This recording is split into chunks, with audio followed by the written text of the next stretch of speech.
And hello there, boys and girls, children of voices. It is the Dear UG here once again, and we are back. And well, it's time to finish up the Sakura MMO series. This is, of course, number 3. We have done the first 2 games in the franchise already. And as many of you know who know me as a trophy hunter, I have platinum this game already on the PS5. But on that one, I really didn't pay attention to the story because, well, I knew I'd be doing this. So we're going to get it started. Now, of course, this is the 3rd one in the series, and of course, this is the same people who made this have been doing the Succubus games, which will probably be buying the next one, which comes out December 2nd, most likely. So, yay. Now, I know what many of you may be thinking. Why is there a lock thing? Well, you don't really unlock that till, I believe, if I remember, you get every ending. Until, I think you get every ending in the game. So, we're not going to be showing that off. We're just going to do what we usually do with this game. Show off one ending, and that is it. But this is going to take me a few parts because of the fact of I will be watching the Utah game later tonight at 10:30. So, we'll probably be finishing this tomorrow on Sunday. Most likely after the... who plays a Sunday night? Oh, yeah, after the Chargers-Chiefs game. So I should just point that out. But we're going to get as far as we can here. So, but if you need a quick refresher of this game, because maybe you've never played it, or you've forgotten about the first 2, or you haven't watched my videos of them, this is the final part of the Sakura MMO series. Viola and her party embark on the most dangerous quest yet, as they face off against an evil goddess to save all of Aspen. And that's what we're going to do here. So let's get this started.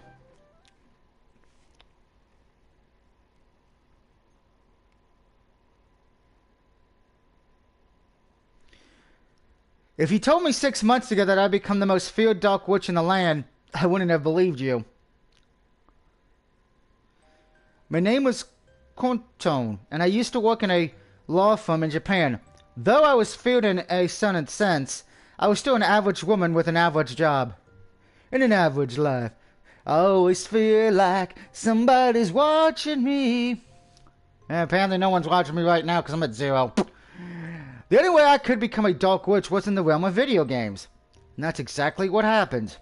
I became addicted to an MMO called Aspen Online. In Aspen, I was known as Viola, and I was regarded as one of the strongest players. I owned hundreds of powerful items. I mastered the most complex of spells, and nobody could beat me in a fight, fair or otherwise. In Aspen, I was unstoppable, just like a goddess. But that was only in Aspen, and Aspen wasn't real. Though I often dreamed of stepping into Viola's shoes and leaving my dull life behind, I knew such a thought was nothing more than a fantasy. Video games, no matter how beautifully rendered, the graphics ain't real. They can never be real. Unless you have virtual reality, and even then, it's kind of meh. At least that was what I thought, until a strange force drew me into the ward, which had captivated me for so long. One day I woke up inside Aspen, and the homestead I furnished so lovingly. By the way, damn. Why can't a woman like that just show up at my door, That would put me in a better mood for life. I'm just saying. Being single in Virginia sucks. Trying to find a woman in Virginia who likes video games or sports is like trying to find a real fucking unicorn, okay? I thought Aspen was a dream, but I was wrong. It was unquestionably real, and so were the people who lived it, witches, darklings, werewolves, and all. Inside Aspen, I assumed the role of my character, Viola. That's what everyone calls me now. Unless I'm wearing a disguise, which I often do. My reputation inside the real Aspen is just as far-reaching as it was in Aspen Online, and everyone's afraid of me. First, there's Nev, my reliable maid. Nev is a darkling, a demonic race, and she's very skilled with magic herself. She's unquestionably loyal, and she does everything I ask of her, and more. I'm fond of my peculiar maid, though she can be a bit too possessive at times. Next is Fiona, a twitchy little thief who tried to swindle me out of my money in the Roseberry Forest. I was able to see through flowing schemes, and I took her back to my castle to punish her for her deceit. She resisted at first, but after I hoped to save her older sister, Harley, she warmed to me. Finally, there's Eleanor, a stern but beautiful knight who used to guard the city of Montiel. Eleanor, and I'm mispronouncing this name, isn't a native resident of Aspen like Nev and Fionn. She's a normal human who used to live in Japan like me. I didn't know why Ellen and I were brought to Aspen in the beginning, but it really didn't bother me. I was content to simply enjoy myself exploring the land, speaking to Aspen's colorful residents, and taking on various quests of the Adventurers Guild.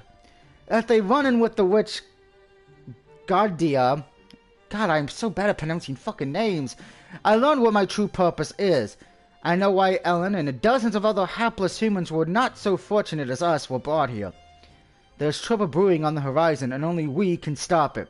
'Cause we got the power! Nintendo... Wait, I'm on Sony, I can't say that. Finish that. The evil goddess, Leon, is planning to escape from the underworld, where she was sealed, to bring about an end to Aspen for good. The crops will die, the rivers and seas will run dry, and the sky will turn black.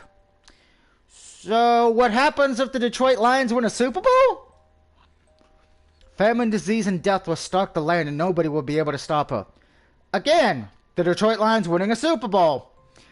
As the ancient Aspian legend says, Leon, once a goddess of life and fertility, cannot be defeated by anybody who is born in Aspen. Only those summoned to Aspen from outside realms can deal her a fatal blow. That's what Gardia told us, but there is, of course, a catch. Nobody, not even the omniscient witch Gardia, knows where the entrance to the underworld is. This information has long since been lost, and without it, it would be impossible to challenge the goddess. Fortunately, there's a library in Aspen which contains all the information in the world, known simply as the Forbidden Library, which sounds like an area in Legends of the Hidden Temple. You must go to the shrine of the Silver Monkey, put the Silver Monkey together, and then enter the room of the Forbidden Library. Find the correct book that is forbidden and read it out to go down into the pit. In this library, there should be a book that details where the gateway to the underworld is. Armed with this knowledge, me and my ragtag party should be able to ambush the goddess and defeat her before she can carry out her scheme. However, the Forbidden Library lives up to its foreboding name.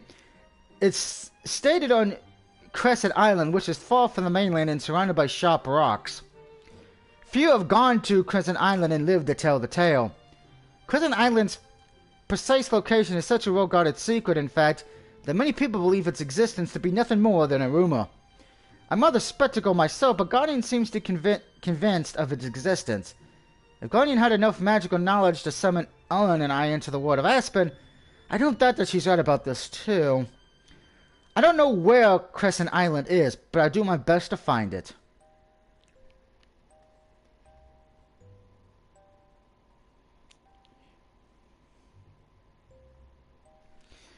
That's why I purchased a boat. It's a fine vessel made of polished wood with a wide deck. I don't know very much about boats, but for its price, I'm sure it's reliable. Normally, large boats like this need an equally large crew to main them, but I'm no normal woman. I am, and I flatter myself, a very talented mage. I can use my magical powers to keep the sails of my boat forever full of wind. My fellow crew members don't need to lift a finger to help me, and even if they wanted to, they couldn't. Neither Fiona nor Ellen know any magic, and Nev has been too preoccupied making our meals and keeping the boat clean to help. The four of us have been at sea for almost a week, and we still haven't seen Crescent Island, but I won't give up. I know I'll find it eventually. I have to. The fate of the world hangs in the balance, and I might be the only person who can set things right. With Nev, Fiona, and Ellen by my side, I'm sure I can do it. We're all determined, focused, and motivated, and nothing will stop us. At least that's what I'd like to believe, but... Hello, nurse! Can I be on this ship? Please? I mean, I'm single. I'm sure someone's like, Doug, you're pervert. Hey, I can admit it. I am a man And I like boobies! I'll take the redhead. For some reason, I like redheads for some reason. It's really a lovely day. It seems like certain members of my party ain't taking this quite as seriously as I hoped. Fiona, the blonde theft girl with the fast fingers, is looking out at the ocean, shielding her eyes from the sun with one hand. Fiona spent much of her life without a home. She had to steal from strangers so she could eat. And she lived on the streets for years. She was forever alert, wary of danger. And now she's lying on the deck of a boat tanning. As for her clothes, well, she's wearing nothing but her undergarments and a wide, goofy smile. It's not like Fiona wears all that much in general. She seems to have some sort of vendetta against clothes, but I can see even more of her than usual. I'm a little disappointed, but not too surprised to see Fiona wasting her time like this. But it's the girl lying next to her that really startles me. If I didn't know any better, I'd think the sea is making me hallucinate. But no, there's no doubt about it. The girl lying next to Fiona is Eleanor. Like Fiona, Eleanor is wearing nothing but her underwear. Hocus pocus, magic underwear. I guess when it comes to her looks, I can't complain. They sure make a nice diversion from the flat blue sea and the flat blue sky. Yeah, because there's nothing flat about them. Now, which one of them is cuter? I can't really decide, to be honest. They both have their charms and looks. I'm going to go both. They're both so attractive, I can't decide. There's a reason why I recruited these two girls to join my party other than their admirable impressive fighting skills. Pretty girls really are the best. Damn right! I'd say the same thing when I was in high school and college. They're even more nourishing than miso soup and just as good for the soul. Again, I can't argue with that. I don't think anybody can. But I can't let myself stand here gulping. Yes you can. What in the world are they doing? Hey, Eleanor, aren't you enjoying yourself? What? Oh, I do feel a bit guilty about lying here doing nothing while Viola and Nev worked so hard. That's right, she should feel guilty. I'll be sure to give her a piece of my mind later. But sometimes it's nice to relax. That's what I said. You push yourself too hard, Eleanor. Do you really think so? You're always training with your sword night and day. You know, there are no enemies for us to fight. It's kind of putting me on edge. You think you know? So, yeah, I'm not gonna. But I need to keep practicing. I can't afford to let my skills get rusty. Not when we need to face the goddess. Oh, let's not talk about the goddess now. She's hanging over this whole trip like a bad smell. You sure that's the goddess of the Green Bay Packers? See, I made fun of the Packers this time. I don't make fun of Detroit all the time. You know, that this isn't just a trip. We're not going on a holiday. We need to go to the Forbidden Library, so we can find where the entrance to the Underworld is in a beat-up that wicked goddess. I know that, but if we let ourselves stress out too much, we'll never get anything done. If you think about things too much, you'll paralyze yourself with nerves, and then you won't be able to do anything to help anyone. I think you just described Oklahoma State Cowboys since they were losing 14-0 before I started this. Well, you might be right. I know I'm right. That's why I asked you to come sunbathe with me. I thought it might cheer you up. You think I need cheering up? Yeah, you've been looking super serious this last week. And you have this scary glint in your eyes. Take a drink of soda. I figured you needed somebody to help you calm down. Well, there's more than one way to calm down, and I don't think sunbathing would be the right thing I would do. But anyway, moving on.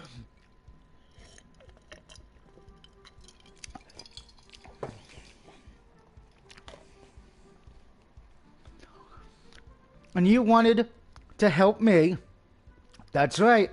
I can't stand seeing people who are too nervous. It breaks my heart. But I thought you hated me. I hated what you did to my sister. But I never said I hated you. That was a while ago now, and I'm going to bury the hatchet if you are. Now that we're teammates, we're on this crazy life or death mission. We need to work together. If we don't learn to support one another, We'll never get anywhere. We'll just end up going around in circles. Maybe go around. Da, da, da, da, da, da. Sorry, I was watching My Hero Academia this morning before I watched college football. At least, that's what I think.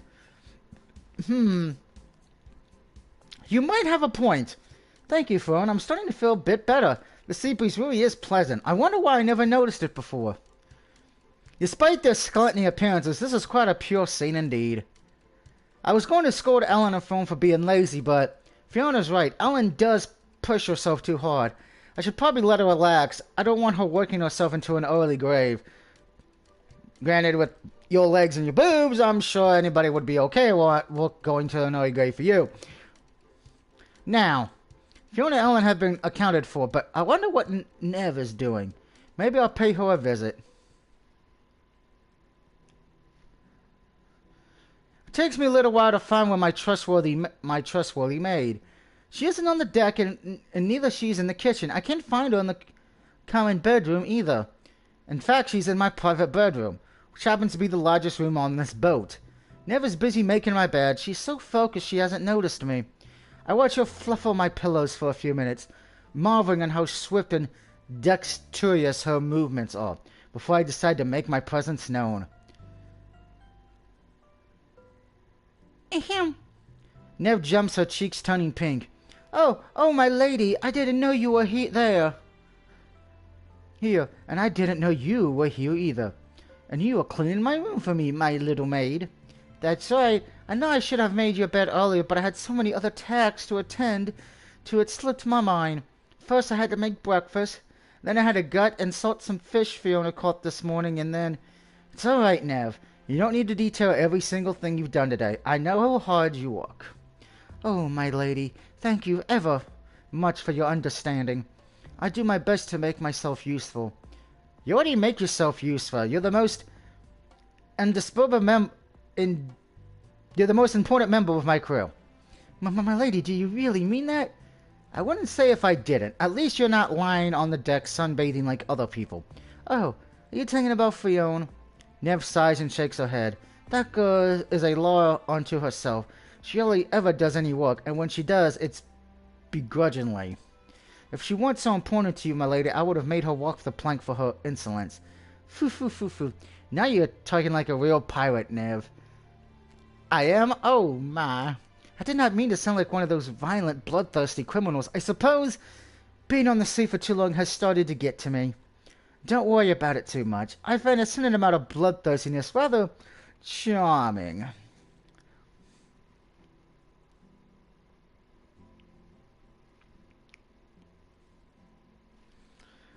You do? It makes for a nice contrast with your fully dress and good manners. To answer your earlier question, though, yes, Fiona was bathing, but she wasn't alone. No, you don't mean...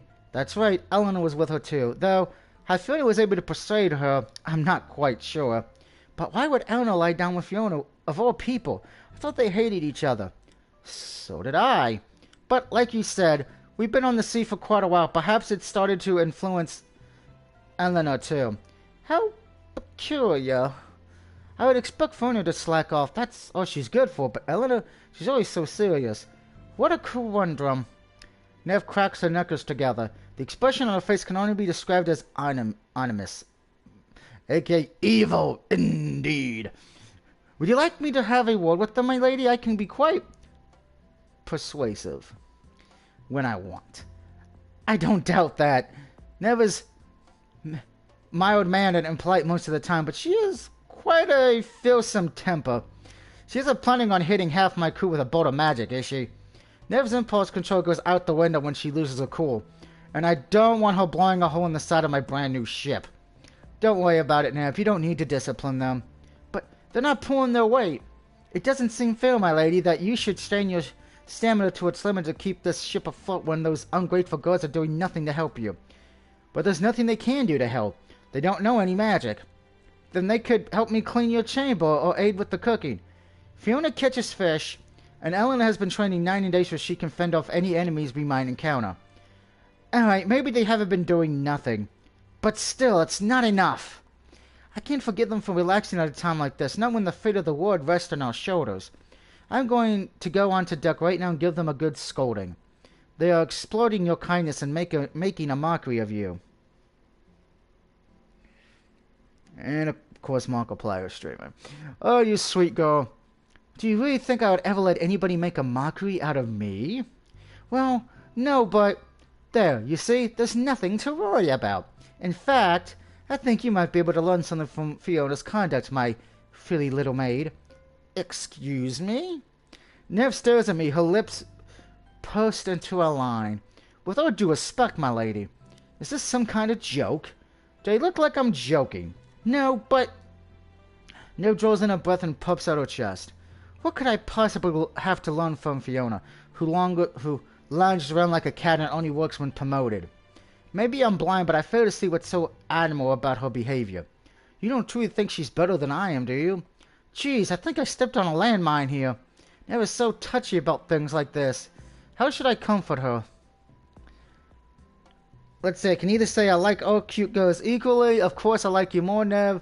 Fiona is a lot of fun to be with. Hey, I like all cute girls equally. Of course I like all cute girls equally. It isn't a case of me liking Fiona more than you, or you more than her. You're both adorable in different ways. I don't know if I should feel happy about that or not, but I do feel somewhat better now. Thank you for your reassurance, my lady. I like you a lot, Nev, but I think you work yourself too hard. There's no such thing. I'm proud to serve you, my lady. I would never forgive myself if I gave you any less than 100% devotion at all times. And that is a pretty thing to say, but what about your health? My health is unimportant. Lies! But what would happen if you got sick from pushing yourself too much? That would benefit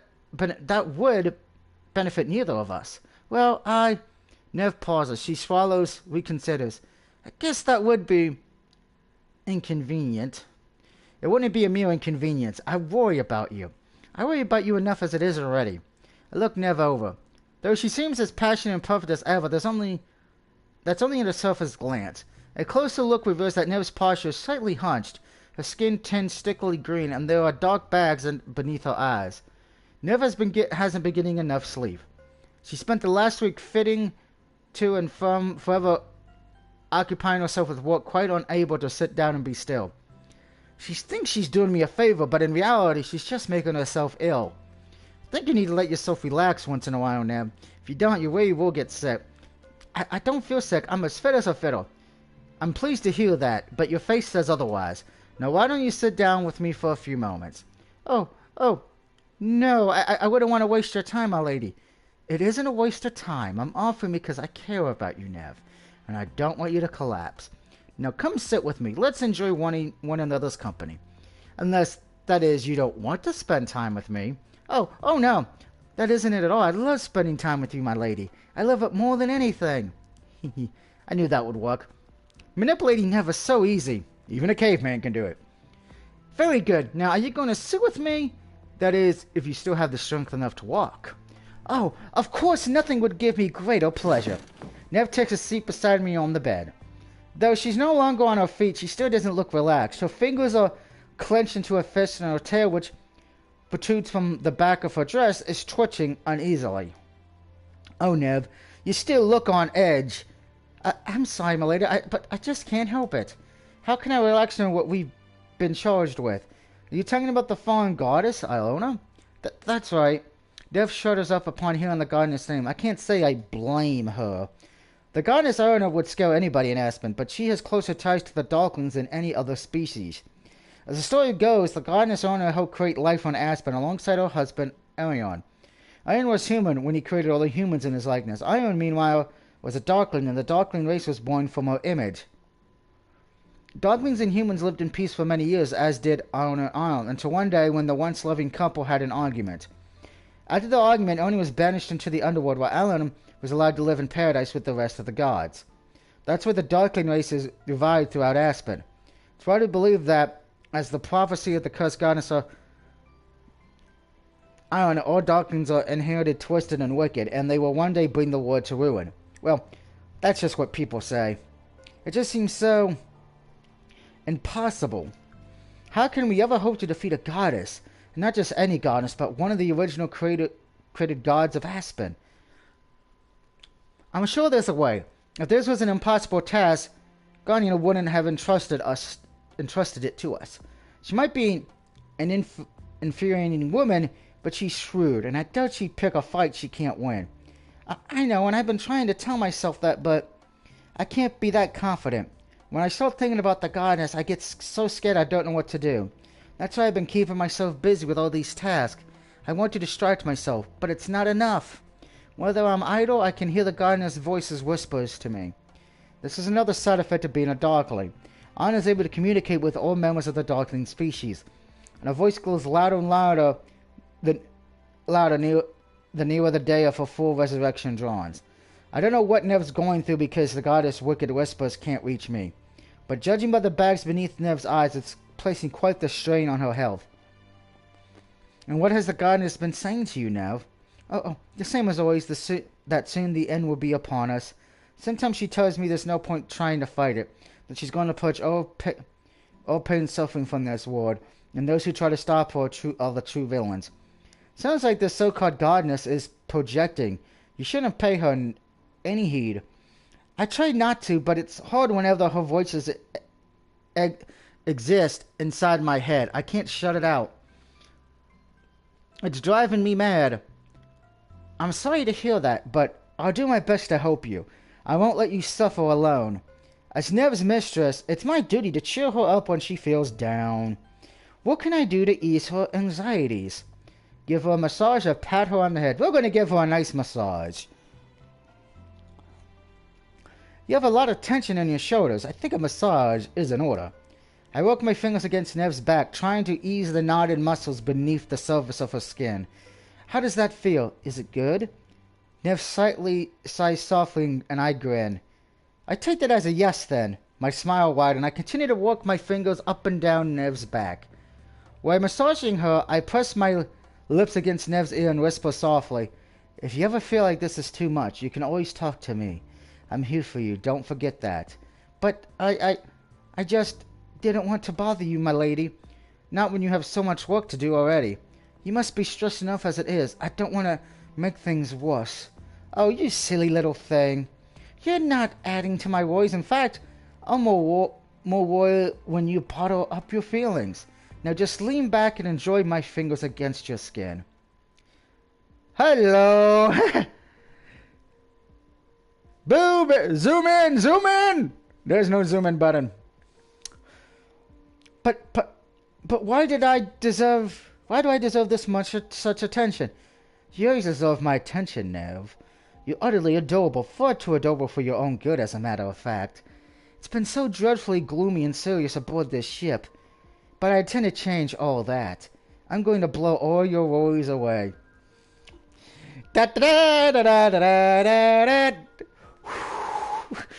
You care about me that much? I care about you more than anything. You're my beautiful, devoted, adorable maid, and I don't want you to suffer. You don't need to think about the evil goddess now. You belong to me, and I won't let her lay a single finger on you, I promise.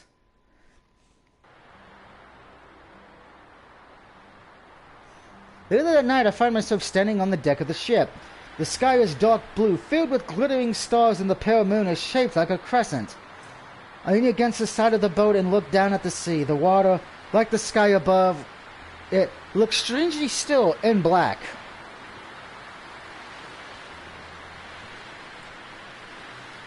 The wind catches in my hair, making it flutter around my face. It's a cold night, and I'm shivering despite myself. My dark witch outfit, though incredibly stylish, of course it is, I designed it myself, isn't exactly the most practical garment when it comes to fending off the elements. Oh, if only I'd known that then what I know now. As they say, hindsight is 20/20. I place my fingers against my mouth, stiffing a yawn. Using magic to keep this ship steady is rather taxing, and this journey has taken a lot out of me. Perhaps I should follow the advice I gave Nev earlier and let myself relax. We don't have long to halt the evil goddess island, and we still haven't found the exclusive Crescent Island, but I'm sure we'll make it there in time. No good will come from working myself ragged. I turn ready to exit the deck for my warmth of cabin when... Oh! I hear the cabin door creak. Anna emerges from the cabin, her sword held tightly in her hands. She's dressed in her usually knightly attire, and her expression is set. When our eyes meet, she pauses, frowning. Viola, what are you doing up at this hour? I could ask you the same question. It's most unladylike to carry a sword like that around at all hours, you know. I don't care about being a lady. I never have. Then you've been spending too much time with Fiona. She always resents my attempts to educate her. I am nothing like that little thief, at least I have honor. Then why, pray tell, are you skulking around in the dark? Well, it's a bit embarrassing, but if you must know, I was having some trouble sleeping. I thought rather than wasting my time tossing and turning, I should try to get a bit of practice in. With your sword. That's right, I was hopelessly idle today, and I didn't go through my paces. If I don't keep my skills sharp, they'll start to rust. Oh yes, I saw you. You spent the day with Fiona, didn't you? That's right. I didn't want to lie down on the deck with her, but our relationship has been rather stained, and I wanted to try and right it. I acted in our party's best interest, that's all. So you didn't want to relax and sunbathe like a lazy cat. Not at all. It wasn't like I enjoyed myself. I can never truly be happy in Fiona's company. She's so shameless. You're rather shameless yourself, wearing nothing but your undergarments. I must say I was quite surprised. I could go with, I had no idea you could look so sexy. I had no idea you could be so... we're going to go with sexy.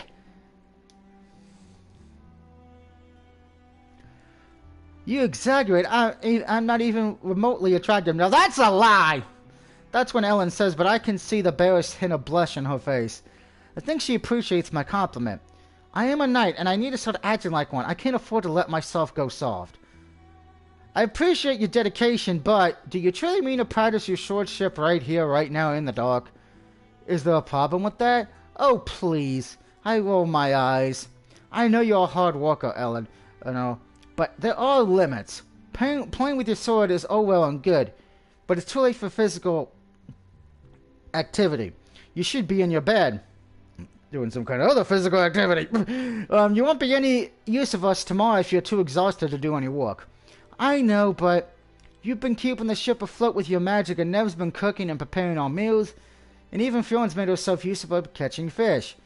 You're pulling your weight in your own ways, but as for me, I've done nothing to help this whole journey. I'm not good at cooking, or cleaning, or fishing, and I can't use magic. All I'm good for is fighting, but there's nothing to fight on this boat. I'm a dead weight, and I'm dragging you all down. Oh dear. Is that why you couldn't sleep while you're busy berating yourself? That and I'm not very good with boats. I don't like how they rock back and forth. It makes me feel uneasy. You mean you get seasick? From time to time. If you feel ill, you should talk to Nev. She's rather good with potions and toxins.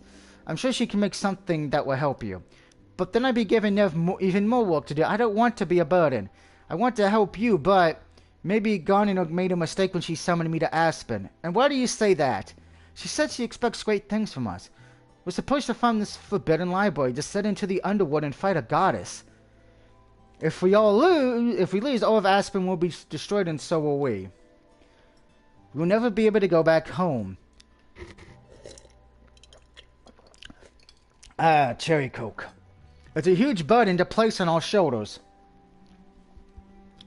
And we're running out of time. Time after time. I'm afraid we won't make it, and even if we do, what can I do to help? You're the Dark Witch Viola. Everybody in Aspen knows and feels you.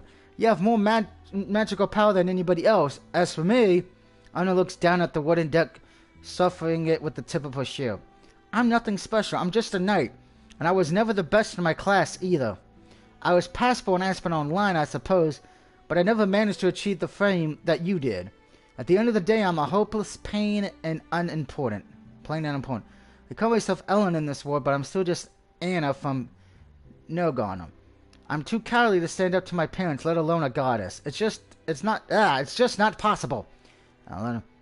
Usually you act so aloof and serious. It's strange to see her drop her mask of her own deal. She's staring at me, her eyes wide and her face pale like a frightened child. How long has she kept these emotions buried inside her? Afraid of letting them out. I pity her, but at the same time, this won't do at all. I need to whip her up into shape and fast. That's the only way we'll be able to beat Iona. Now, what should I say?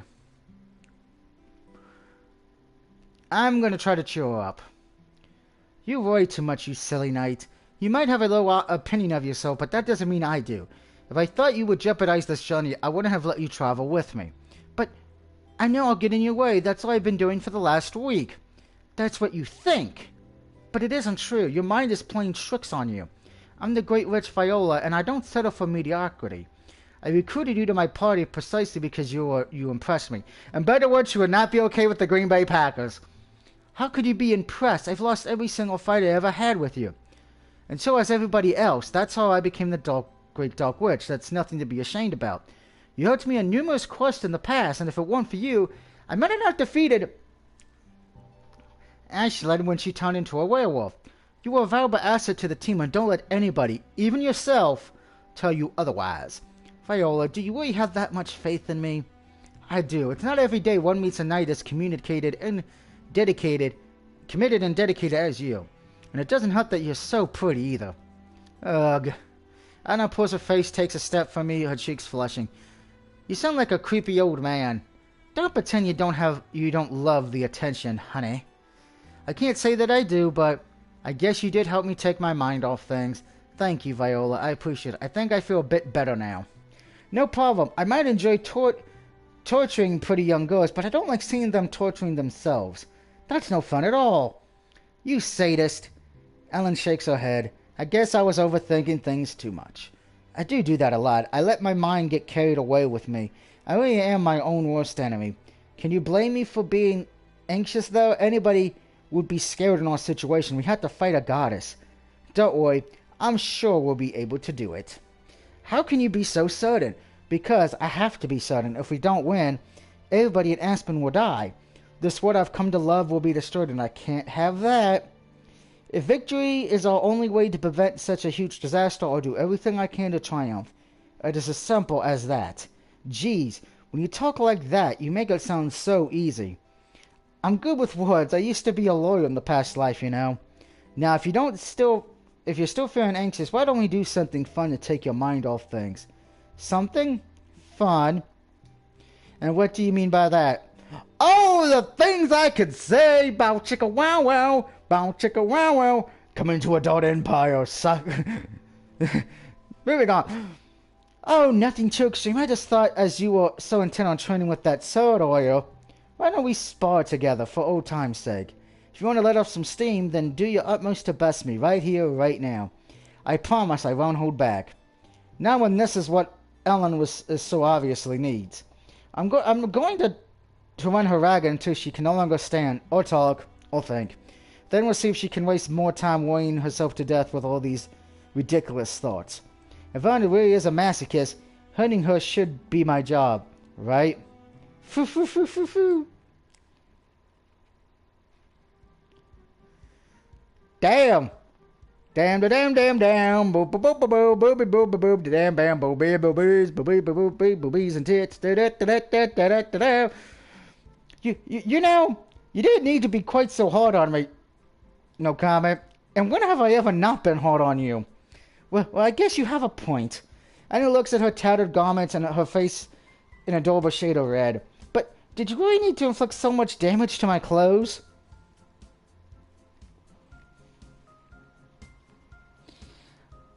I was just trying not to hurt you. Sorry about that. I was trying to avoid striking any vital places, so in the end your clothes got torn up instead. Just be thankful that it wasn't your skin. So you were trying to do me a favor, huh? Maybe you're not as bad as you seem. Thank you, Viola. It's annoying that I couldn't land a single blow on you, though. Ellen sighs and shakes her head. I guess I still have a long way to go. You do indeed, but don't lose heart. You're stubborn enough, and I'm sure you'll get there in the end. Now forgive me for being so rough. Here's the magical woo. I wave my hand over Eleanor's body. Light limits from the palm of my hand and shrouds her like a cloak. Her clothes begin to knit together, brought to life by my magical power. Within seconds, Ellen's pale skin is covered anew. Her clothes look perfectly punctured as though they were never cut or torn in the first place. Wow. Your magic really is amazing. You really think so? That was nothing more than a parlor trick. You should know I'm capable of far, far more amazing feats. Now come. extended a hand to Eleanor. She takes it gratefully, her fingers clawing around mine, and I help her stand. Ellen's legs are a bit weak after sustaining so many blows, and she trembles. But I support her before she can fall. Oh, Viola. What is it? Ellen rests her head against my shoulder. Her soft breath tickles the nape of my neck. You're nicer than you let on. People call you a dark witch, but you don't use your magic to hurt others. Sometimes you use it to help them. Eleanor grins. Some evil witch you are. Now, why do you seem so surprised? We might butt heads from time to time, but you're a precious member of my party, and I care about you. I wouldn't want you to get sick. I don't think your pride would be able to bear it. Well, you're right about that. Thank you, Viola. It's no problem. Eleanor brushes me away, though her legs are still shaking and scrolls. I return her glare with a small smile. We remain like that for a few moments, our eyes boring into one another's, until... Well, never mind. You aggravated me, but you did make me feel better. I should be able to get some proper sleep now, at least. I guess I should be grateful for that. It's no problem, my little knight. Anytime. I might be a dark witch, but I don't want to see any members of my crew suffer. Not Nev, not Fiona, not Eleanor. I embarked on this crazy quest, not solely to save Aspen, but to save those I care about. I can't let them suffer. I won't let them suffer. If my cute pets feel anxious and uneasy, I need to be strong enough to support them. That's what a mistress is supposed to do. And yet, though I try to encourage Eleanor, even I'm feeling a little unsure about our journey. The new morning dawns, bringing with it the 8th day of our voyage, but we're nowhere closer to finding Crescent Island. At this rate, the end of the world will be here. If we can't locate the Forbidden Library, we won't be able to learn where the entrance to the underworld is, and then we won't be able to fight Iona. We won't get a chance. Aspen will be destroyed, and we'll be powerless to stop it. I return to my cabin at midday, nursing a headache, and sit on my bed with a small sigh. I don't want Ellen, Fern, or Nov to see me when I'm racked by doubt like this. I can't confront my crew when I feel down, but who can I rely on? Well, I suppose there's one person. She's not very reliable, but perhaps she has a bit of information she can share with me. I reach into my pocket and retrieve a small gemstone. I hold the gemstone in the palm of my hand. It's smooth and cool to the touch, like a droplet of water. I don't know what this stone is made of exactly. Perhaps it's an unnatural gem at all. Maybe it was forged with magic. Knowing Grendia, I wouldn't put it past her. That mischievous witch gave me this gemstone before I left her cottage. She told me I was entranced.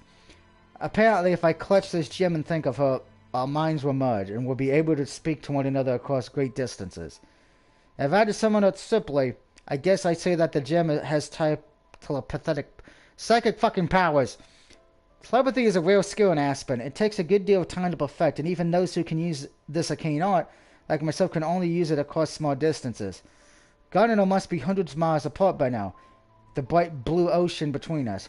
Theoretically, it should be impossible for us to speak to one another. But that witch is rather talented, and when there's a will, there's a way. I never used this stone to talk to Gwenda before. She is an irritating woman, and asking her for advice is nothing short of humiliating. But I don't know if I have any other choice. This had better be worth it. I grip the gem and close my eyes. Images of Garden flashed through my head like fireworks. I only met her once, but she made quite the impression. I think of her dark skin, her vibrant clothes, and her smuggler smirk. The harder I think, the harder the gemstone seems to get. Is this the effect of Gardener's magic? Am I forging connection with her? And then in a flash of bright light... Hello. Well, what the hell happened here? Ah, Viola, it really is lovely to hear from you. I see her, the witch. She's lying on the ground, her head tilted to one side, a bright smile on her lips. I stare at her, or to be more precise, the image of her I can see in my head. What in the world are you doing? Oh, I'm sorry, you caught me at a bad time. I was just taking a nice relaxing slime bath. Slime bath? That's right, it's supposed to be very good for the skin. And it doubles as a massage, too. It's very good for the yeah, I know where the massage is taking place, looking at one of them. When I finished, my skin should look 50 years younger. Garner looks young enough as it is. If I had to guess her age, basically solely on her appearance, Probably put her in her early 20s. Just how old is she anyway? I'm kind of curious, but it's rude to ask a woman her age. That it is! So how does that enchant gem of yours work? If I can see you, can you see me? That's right, dear. You're sitting on the edge of your bed in a wooden cabin. On a boat, I presume, judging by the salty smell of the ocean. How interesting. So you can smell what I'm smelling, too. That's right. Your senses now belong to me and mine to you. Our minds will be melded together for as long as you hold that stone. Why don't you try? Focus more deeply. You should be able to smell the earth around me and hear the singing of birds and feel the slime on every single inch of your body. Think I'll pass, thanks. You mean you don't want to indulge in a lovely slime bath with me? I'm not here to watch you indulge in your wicked kinks. Oh, you're not? What a waste. I'm fine. Well, if you're not interested in slime, maybe this will tickle your fancy. What do you prefer, Viola? Whipped cream or chocolate? Whipped cream or chocolate? Is this some kind of riddle? No, not at all. I just want to hear your response. I'm very interested in knowing how about you, my brave warrior. That's what she says, but I don't trust her smile. This witch is plotting something, I'm sure of it. Oh well. I fail to see how answering this question would change anything. I might as well indulge her curiosity. Well, I can either choose whipped cream or chocolate, and I actually prefer chocolate, to be honest. Chocolate, did you say? I must say I'm in agreement. I like chocolate more, too. We have so much in common. Our meeting must have been destiny. We met because you summoned me here, you stupid witch. It was hardly destiny. Oh, you're so harsh, Viola, but I can't say I dislike it. In fact, being scolded every once in a while feels kind of good. Gross. I pull her face. She's way too shameless. Anyway, moving swiftly on. I actually called because I want your advice, though perhaps I made a mistake. I'm not sure if you can advise anybody in your current state. How cruel. You underestimate me, Viola.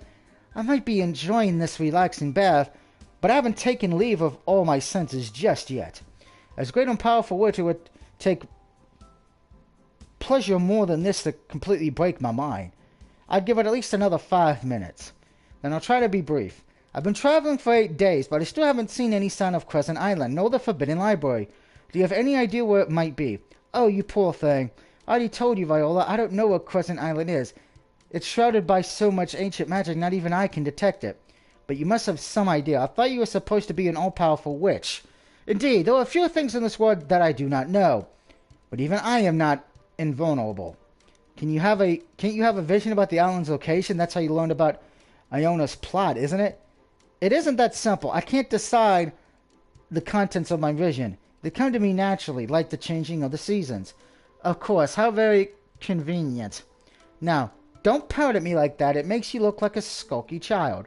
I can't help you locate the Forbidden Library myself, but I'm sure there are people out there who can. Who can help me? What are you talking about? Hee. You're so impatient. Is that any way to talk to the great witch like me? I don't care what you are. This is important. I'm going on this quest at your behest, you know. Can you quit speaking in riddles? The least you could do is give me a covert clue. And, as I already said, I've given you all the guidance I can. Guidance I sparkle mysteriously. But there are many people who traverse the 7 seas. They know the lay of the land better than me. I wouldn't want to give you any spoilers, but last night I happened to have a most interesting vision. In this vision, I saw you and your crew finally manage to reach your destination. But there was an extra member of your crew. A new crew member? Is that the person who guided us to Crescent Island? Well, maybe. I wonder. Hee. I suppose a sigh. We're both working to achieve the same goal. Can you give me more useful advice? It's almost like she doesn't want to help me. But that's ridiculous, isn't it? Why else would she have summoned me to Aspen if she didn't want my aid? I've done all I can do, but sadly my role in this story will be rather limited. I might be a powerful witch, but I'm no sailor. Last member of your crew, though? I think they'll be very good at navigating the 7 seas. You really think so? I know so. And with this smug confirmation coupled with a sly grin, a loud boom splits the air in two. Goodbye, dear. Have a safe journey and try not to get beaten up too badly along the way. With this sinister giggle, the vision of Garner that once seemed so real vanishes. I'm back in my cabin again and everything is shaking. I sit on my bed for a few moments, trying to get my bearings when... I hear a loud boom and splintering wood. Why is this ghost rocking so violently? It's almost like My lady, oh my lady, it's terrible. Nev, what is it? What in the world's going on? Another boat. It came up behind us, and I didn't see it until it was too late. Another boat? Then, could it be? That's right, they're firing at us. We're under attack from pirates. We are the pirates of the Caribbean. We are the pirates. I don't know why that song always comes up.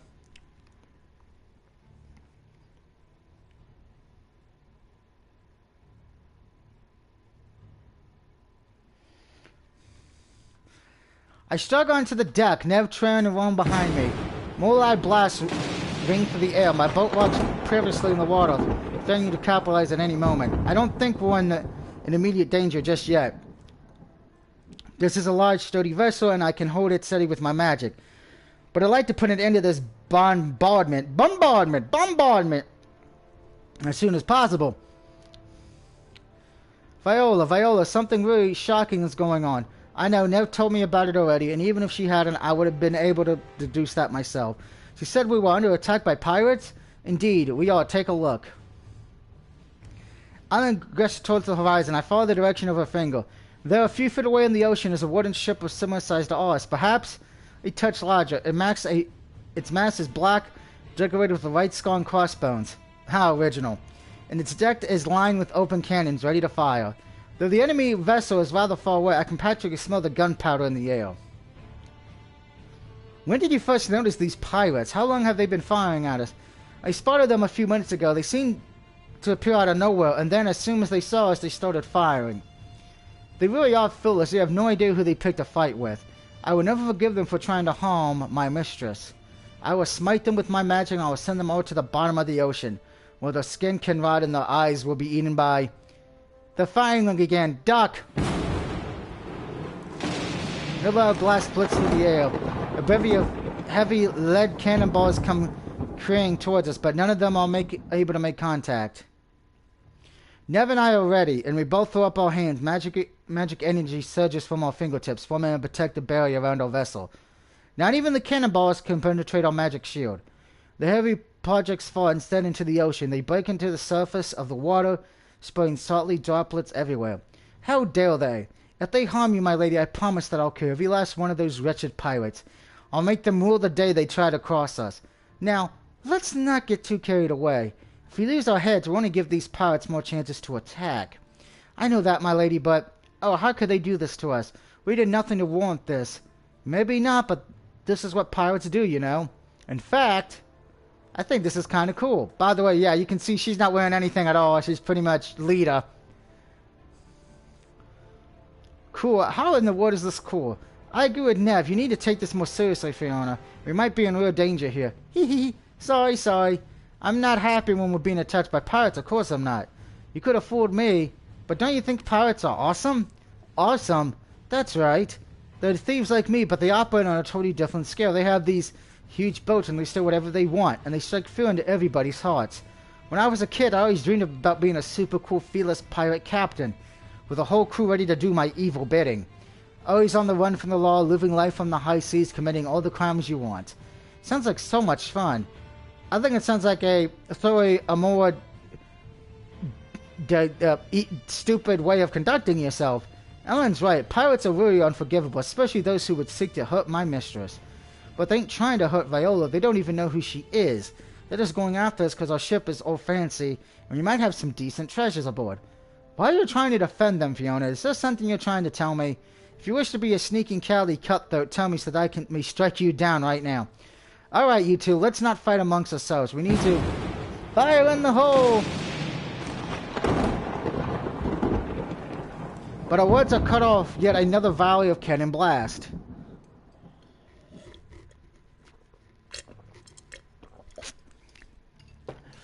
Nev and I interrupt the hefty projectors with our magic once more. Defending our boat against this barrage isn't particularly difficult, especially given cannonballs have such poor accuracy when fired from long distances. But if we focus on defense, we won't be able to strike back. What should we do?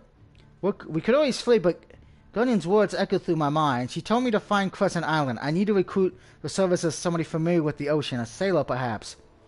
Or a pirate. Could the last member of our party be aboard that ship? If that's the case, then... Let's stop arguing. No matter what happens, we're a team. We have to work together if we want to overcome this threat.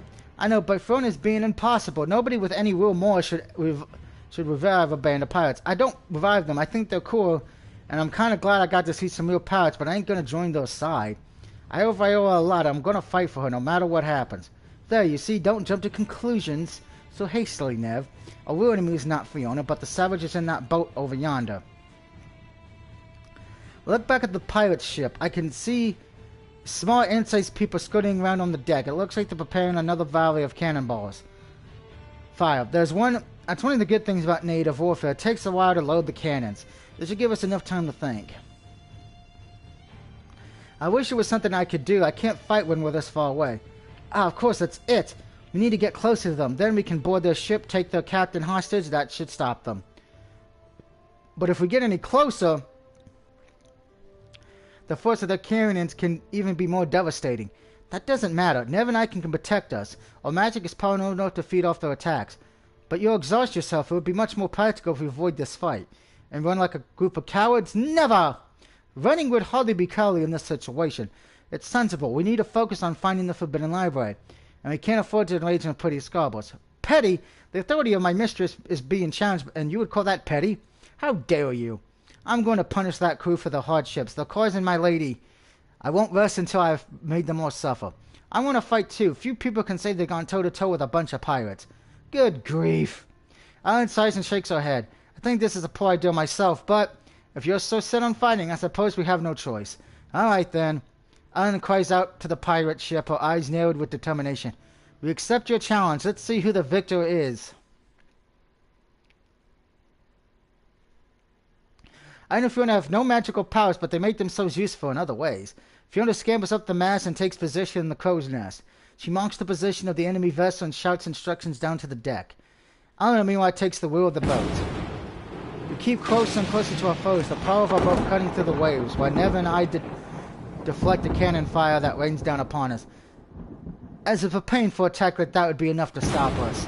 The cannonballs ricochet uselessly off our shields. One by one, they flung into the water with loud series of splashes. The whole while, our boat summons to the water. It rocks to and fro, and Nev and I plant our feet against the wooden deck, foaming in order to remain upright. Our boat zigzags through the water with stunning speed, guided by Fiona's instructions and Ellen's expert fingers. We're starting to gain more on the enemy ship. We can do it. I'm sure we can do it. We're going to take them on. Alright, this is as close as I can get. If you want to emerge in hand-to-hand combat, you have to jump across. I appreciate Eleanor's efforts. At long last, our boat is level with that of our enemies. Our decks are perfectly parallel, so close it would be foreboding for them to fire their cannons now. We're so close I can see the individual faces of these pirates, who were small and ant-like when they first began their assault. The crew is composed almost entirely of women. They have tan skin and dark hair, and they're dressed in tattered pants and shirts that reveal large sections of their midriffs. The pirates scramble on deck are small fray, I presume, but the captain is a different matter altogether. Hello! Gamoto!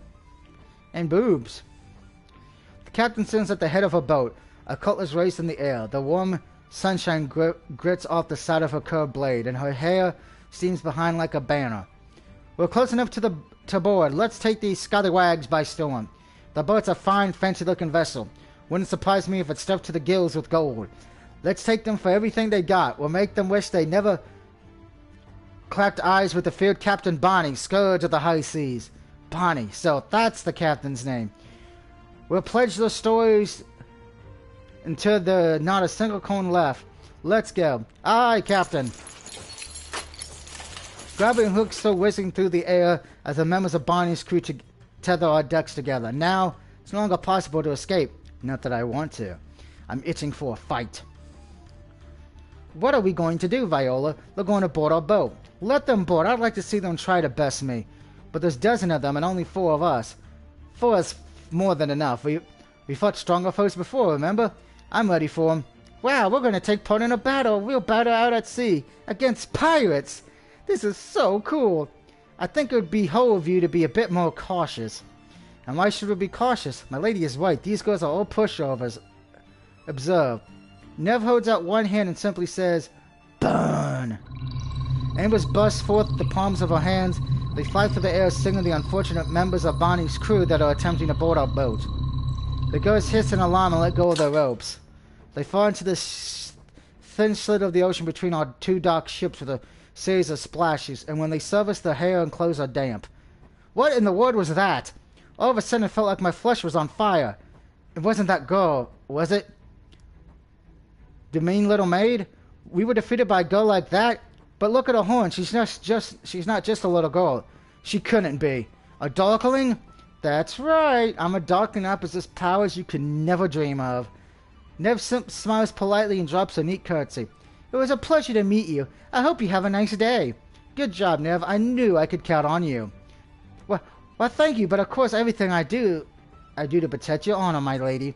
You can leave all these little girls to me. I'll make swift work of them. And me, I want to cut some pirates down too. Well, if you're that determined to fight, I suppose I have to accompany you too. It's too late to back down, so Ellen draws her sword from her scarf. For the sake of my honor, I will fight till I fall. Wow, how cool. You're super awesome, Eleanor. I'm not sure about that, but thank you. I used to be a guard, and it was my duty to keep the peace. Though I am a guard no longer, I still have a knight's dignity, and I will not allow criminals to go unpunished. A pirate finally emerges to stick the landing after avoiding Nev's fire spurs, but Ellen rounds on him. Before the pirate can draw her cutlass, Eleanor's foot makes contact with the girl's unprotected stomach. Oof! The pirate falls onto the deck like a domino. Her cutlass falls from her hand, clanging against the deck with a metallic thud.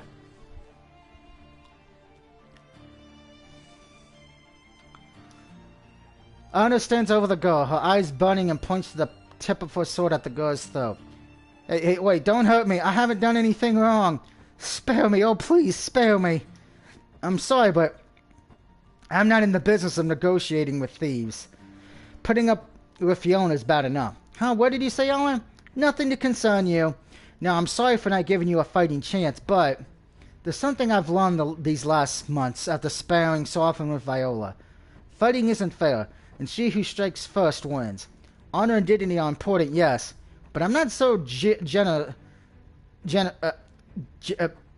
I stand back and let you hit me first. Good night. Ellen swings the blade of the sword down. The defeated pirate, who must be in her early teens, whimpers and closes her eyes, waiting for the bite of Ellen's blade, but it doesn't come. Ellen, for her attack, is far more merciful than she appears. She has a guardian marching it, but it was her job to punish criminals with imprisonment, not death. Ellen isn't a murderer. She's too soft-hearted for it. And so she doesn't slice the girl's head off. Instead, Ellen draws the smooth, round hilt of her sword against the girl's chest. This motion, though not lethal, is powerful enough to knock all the air out of the girl's body. The pirate gaps, her eyes bulging, and then crumbles. She must have fainted. That's one for taken care of, but dozens more girls have come to take her place. They soon swoop it in the air and land on her deck faster than Nev can shoot them down. One of these girls rounds on Ellen's unprotected back, her cutlass glistening when...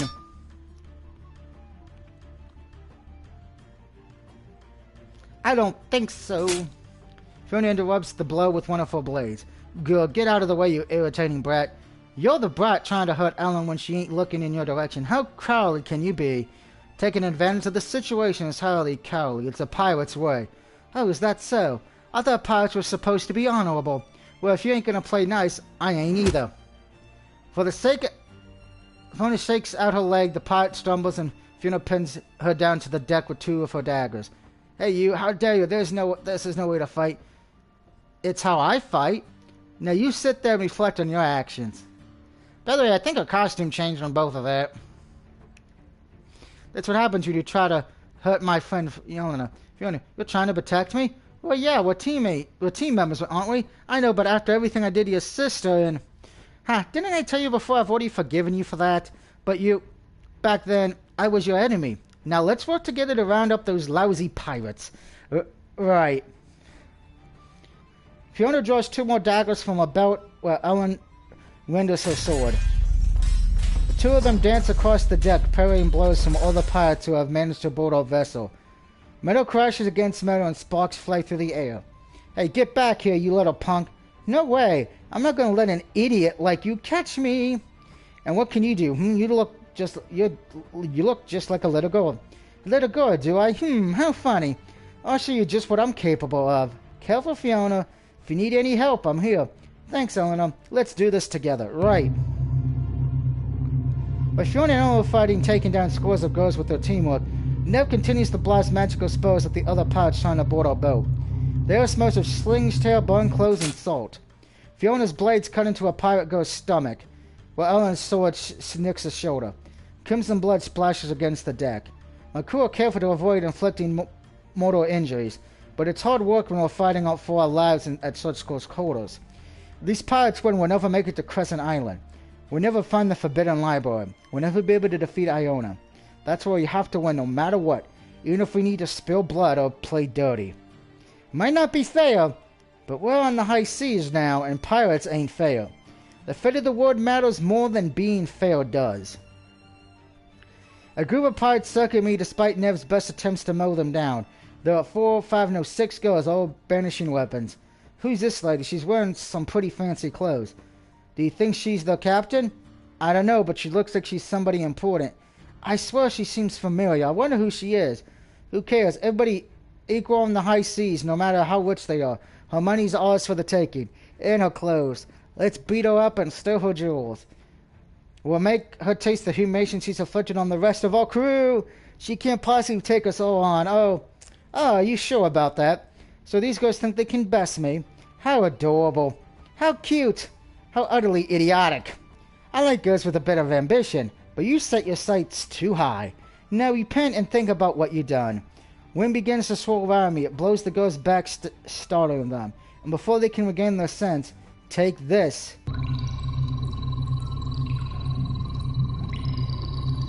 Columns of fire burst around me like a perfect circle. The girls cry out in alarm. They jump backwards, trying to avoid my pertinent spell in. Here, take this. The trusty members of my crew appear at my side, handily dispatching all 6 of the silly girls who tried to fight me. The columns of fire extend over me, slowly fading to nothing, like the glowing flames of so many candles. The fire, though not enough to melt steel, hasn't caused any damage to the wood deck of the ship, and why should it? It's magical fire, after all. I look at the crumpled bodies of Bonnie's crew. They're all unconscious, curled up on themselves like cats. I gave one of them a nudge in the stomach with the heel of my boot. She murmurs something unintelligible but doesn't wake up. I sigh. How boring. These girls were all pushovers. They have no training, no discipline. They are not so different from wild beasts, really. And they thought they had any hope of defeating me, Viola the Dark Witch. How ridiculous. And it's all so dull and predictable. It's enough to make me cry. I'll give you something to cry about. A member of Bonnie's crew comes up from behind, her teeth clenched in anger, her fingers gripping a flintlock pistol. Her fingers is poised on the trigger, ready to shoot. But I won't let her do it. Not so easily. I vow an effort, but... With the cloak of my fingers, I rope me from thin air. The rope winds around the girl, binding her feet together. She tilts, then falls. Her chin hits the deck, and she cries out in surprised pain. Blood bumbles around her lips and trickles down her chin. I think she must have bitten her tongue, the poor dear. I'm sure it hurt, but I don't care about that now. I glance across the deck of my boat. It's a scene of perfect chaos. Ellen, Nev, and Fiona fending off waves of girls who are all captivated before their powers. I've trained my crew well. Though that we're lacking in numbers, we'll more than make up for it in raw firepower. These pirates can't even scratch us. Oh well, these girls are nothing more than cannon fodder. I'm not interested in them. My real target would be... Bonnie. I take one neat step to the right just in time. The pirate captain's cutlass purges harmlessly through the air, and the exact spot my head was just at seconds before. If I hadn't moved, she would have scalped me. Pah! The captain spits on the deck. So you noticed me, did you? And I was hoping to get in a sneak attack while my ghost kept you distracted. I'm sorry, but your girls ain't much of a distraction. I can tear through them as easy as tissue paper. Yes, I noticed. Quite a useless bunch, aren't they? Well, I figured as much. These girls don't have any proper training. Some of them have never been on a boat before. Can you credit it? It's a crying shame that I, the great Captain Bonnie, should be reduced to sifting through the dags to scrap together a crew, but my reputation precedes me. Then I take it you made a name for yourself across the 7 seas? Quite. I'm a famous woman in my own rights, you know. Famous or infamous? Don't they allow to the same thing? Bah. Is that why you were unable to get together a decent crew, Captain? Do you have a history of getting your girls killed over petty endeavors? My endeavors are never petty. Launching an attack on an innocent vessel that you did you no harm seems rather petty to me. Maybe you didn't do me no harm, but I have no doubt you would have, if given the chance. You sound paranoid, Captain. Hardly. That's how it is on the high seas. It's better to be taken to take than to be taken, and the one who fires the first shot has the highest chance of success. I was sure this boat belonged to a lady of means when I clapped me eyes on it, and I was right. I always am. Your clothes will fetch a pretty penny on the market. And those boots, too. Genuine dragon hide, it looks like. The shoes alone will make boarding a boat worth the hassle, and I'm sure I'll find all kinds of precious gems and golden trinkets down in the hold, too. First, I'll be taking that nice dress of yours. I'll try not to get it too bloody. Bunny lunges forward, her cutlass flashing, her hair streaming behind her. She's fast. Unlike the other members of her crew, her movements were hapares and splashed as Bonnie doesn't waste a single second. Her motions are fluid, like those of a snake rearing back to strike. She's precise too, that the point of her blade is aimed right at my neck. Now I see why she faced me with such easy arrogance, despite her failed sneak attack. This is a woman who's used to winning. How much blood stains her hands? How many lives has she taken with that blade? How many boats has she aborted? How many captains have been burnt to their knees before her? She's impressive, but as it stands, there's no way she'll be able to win. Unfortunately for her, what? She's only a human, not a mage, and she doesn't know any magic. Her footwork and her abilities with the blade are even better than Eleanor's. But how could such a woman ever hope to defeat me? It's not possible. I'm sorry, Bonnie, but this time you've picked a fight you can't win. I disappear, the air trembling where I once was, and militarized behind Bonnie's back. It's no wonder she looks so shocked. Anybody would. Teleportation is a difficult skill even for the strongest of mages to master. I'm a rarity in that I can shift my body through space at will. Well, not entirely. There are caveats. I can't teleport across large distances, but I don't need to. This should be more than enough to turn the tide of this battle. Now I can strike. I raise my hand, dark flames appear from my palm. I want to aim my attack at the base of her skull. Strong enough to knock her out, but not strong enough to kill her. I can't let this captain die, not when she may be my ticket to Crescent Island. I temper the strength of my spell accordingly, then unleash my power. This should be enough to immobilize her. Should be, but not so fast, you don't. Bonnie turns, she jumps backwards, avoiding my dark flames by a hair's beneath. If I put a little bit more power into my attack, this wouldn't have happened, but it's too late for regrets now.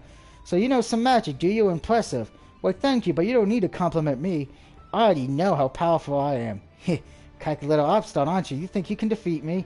Quite easily. Bonnie looks at me for a few moments, nonplussed before. Bah ha ha ha. You don't beat around the bush, do you? You get straight to the heart of things. But I don't hate that. I concede, little miss, that you're stronger than I thought, or for your fancy clothes and your silky hair, but don't think you can run rings around me just yet. You're not used to the high seas like I am. You don't know your way around a boat. You're not accustomed to the swirl of the deck beneath your legs, or the smell of salt in the air. You don't know how pirates fight, and I'll be damned if I let a novice like you get the better of me. I'd rather die than lose to a girl like you. You can't die. I need you alive. Oh, you need me, is that so? It is. You are important to my plans. I see how it is. You need me, and that means you can't kill me. Unfortunately, I have no such problems. You just made my job a hell of a lot easier, little miss. Bonnie fires at me, cutlass raised. She brings the blade down, and I deflect it with a harsh made blade of ice. Bonnie's cutlass shears through my ice dagger, shouting into dozens of crystalline pieces, but that doesn't stop her from swinging again and again and again. Ugh. I grit my teeth together. I conjure more blades made of ice. Each time Bonnie brings the cutlass down, but she shatters all of them. I can protect myself well enough, but I'm not made for hand-to-hand combat. Fighting injury like this with sharp blades designed to draw blood isn't my forte. I'd rather overwhelm my enemies with powerful magic, but take this. Bonnie, with her sheer speed, is actually managing to push me back. She drives onward, seemingly uncanny when the flying ice shards cut her arms and cheeks. Her cutlass meets my makeshift blades over and over. She strikes and I parley. I aim at her eyes and she ducks. Bonnie charges and I loop about her before she grazes me with her blade. It's like a deadly dangerous dance, but one of us will have to give in the end. Each of Bonnie's blows are designed to kill, while I'm simply trying to immobilize her. She's putting more strength behind her thrust than I am. But she can't afford to. It doesn't matter to Bonnie whether I live or die. She doesn't care about me. She only cares about the treasure she can steal from my corpse. I am fond of pregnant women, and the sheer brutality matched by her elegant blows is almost breathtaking. But I can't let her win. I won't. You try my patience, Captain. As if I, the great dark witch Viola, would ever let myself be bested by a mere mortal like you. Viola? It's here that Bonnie pauses, her brow furrows. I've heard of that name before, but you can't be. Believe whatever you want. It makes no difference to me. Whether you think I'm the feared dark witch or a young girl playing pretend. None of that will matter when you're bound on the floor begging for mercy. Begging for mercy, huh? That's quite a wild imagination you got there. I don't know if you're the dark witch or not, but I'll never beg. It isn't in my blood. I'm far too proud. Oh, you want to amuse me? How sad. That's truly upsetting. Then I suppose I have to force you. Big words from a little girl. Bonnie dashes forward once more, her blade cutting through the air, but I'm ready for her. I stomp the heel of my dragon hide boots against the wooden deck, and a flurry of flames shoot up from the ground like a gesture. Bonnie swerves away from the fire before it can singe her, and aims her blow at my back, but I expected that. I'm more than prepared. I reach out with my palm as though attempting to shake her hand. Bonnie's blade flies through without much, ready to slice my hand clear down the middle. Bonnie's blade comes with an inch of unprotected skin, but it doesn't reach me. It can't. That's because all of a sudden a powerful blast of ice emits from my palm. The ice consumes the point of Bonnie's cutlass, it keeps up her weapon, encasing it in ice, and Bonnie's hand along with it. Huh? What? Bonnie tries to wrench her hand and her weapon free, but it's already too late. Her dominant arm now mobilized, I dive my knees into Bonnie's stomach. Oof. Bonnie doubles over, wrenching her. She staggers back, preparing to strike anew, but she's too slow. I'm not done yet. I dash forward, my fist raised, ready to punch her between the eyes. Bonnie brings her free hand to block it, and... aha! That hand, too, is soon encased in a layer of ice. This isn't the way I like to fight, but if Bonnie wants a physical confrontation, that's exactly what she'll get. I stop at nothing to bring this woman to her knees. She's the last piece of the puzzle I need to reach the underworld where the goddess sleeps, and I will make her mine. I might not be a pirate myself, but I'm not above playing dirty. If you want me to fight like a pirate, I will. I'm prepared to meet you head on, but don't start crying when you realize you picked a fight with the wrong person. I hope you've learned your lesson. There are some fights not ever you can win. That sounds about right to me.